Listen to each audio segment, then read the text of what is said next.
Hi செல்லக்குட்டீஸ், welcome to our Anish Aryan tailoring channel. நான் இது மீஷோலேருந்து நான் பர்ச்சேஸ் பண்ணியிருந்தேன்.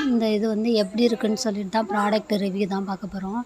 இதில் ஸ்கேலு நார்மல் ஸ்கேல் மாதிரி நம்ம சைஸ் வாரியாக நம்ம வச்சு கிழிக்கிறதுக்கு இருந்தது. அப்புறம் எல் ஸ்கேலு, அப்புறம் hip curve, arm curve, leg curve அப்படின்னு சொல்லிட்டு 3 டைப் ஆஃப் ஸ்கேல் இருந்தது.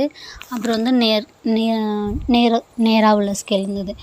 இது 5 ஸ்கேலுமே எப்படின்னாக்கா அதோட காசுக்கு ஒர்த்தான்னு கேட்டால் காசுக்கு நம்ம ரூ. 500 வாங்கினா ஒர்த்தாக தான் இருக்குது. ஆனால் குழந்தைங்களாம் வச்சுருக்கீங்கன்னா நம்மளுக்கு கொஞ்சம் வளைவு அந்த மாதிரிலாம் கொடுக்கும். பத்திரமா நம்ம பிள்ளைங்கள பத்திரமா வச்சுக்கணும். அப்புறம் அது கூட என்ன இருந்ததுன்னா கட்டு இன்ச்சு டேப் 4 ப்ராடக்ட் எக்ஸ்ட்ரா கொடுத்துருந்தாங்க. நல்லா இருந்தது. எப்படி இருக்குன்னு சொல்லிட்டு கமெண்ட் பண்ணுங்கள். வீடியோ பிடிச்சிருந்தா லைக் பண்ணுங்கள். மறக்காமல் என்னோடய சேனலை சப்ஸ்கிரைப் பண்ணுங்கள். நிறைய பேர் வீடியோ பார்க்குறீங்க ஆனால் சப்ஸ்கிரைப் பண்ண மாட்டேறீங்க. ப்ளஸ் லைக் பண்ணுங்கள், கமெண்ட் பண்ணுங்கள். வேறு ஏதாவது ப்ராடக்ட்டோட ரிவ்யூ வேணால் சொல்லுங்கள். Thank you friends.